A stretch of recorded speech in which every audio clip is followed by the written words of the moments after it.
Будагдсан хэсэг нь тэгш өнцгтийн хэдэн хувийг эзлэх вэ гэж. За тэгш өнцгт маань болохоор өргөн нь 4-тэй тэнцүү, урт нь 5 нут. Өөрөөр хэлэх юм бол нийтдээ 4-ийг үржих нь 5 буюу 20 ширхэг нуттай юм байна. Тэгвэл энэ тэгш өнцгтээ нэг нүд нь юу болох вэ гэхээр 20 хуваасны 1-тэй тэнцэнэ гэсэн үг. 20 хуваасны 1 гэдгээ бид нэр процентоор илэрхийлэхийн тулд хүртүр 22-ыг нь 5-аар үржүүлье. Өөрөөр хэлэх юм бол 100% тавьчихаа болох гэж байгаа гэсэн үг. Тэгэхээр доотлолтоо 100, дээдлэлтэй 5 болно. За энэ чаашлаад 5% гэж гарч ирнэ. Энэ бол нэг нүд.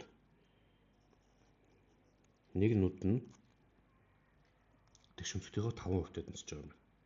За тэгэхээр энэ 3 нүд будагдсан байгаа учраас тэр 5% гэдэг юм а 3-аар үржүүлээд олчихно. 15. Өөрөөр хэлэх юм бол будагдсан хэсэг нь энэ тэгш өнцгтийнхөө 15%-тай тэнцвэх нэ. За эсвэл шууд ингэж олж болно. Нийтдээ 20 нүд байгаагийн яг 3 нь будагтай байна. За энийг шууд процентоор хэлжүүлж болно. За тэхийн тулд мэдээж хүртүр 22-ыг 5-аар үржүүлээд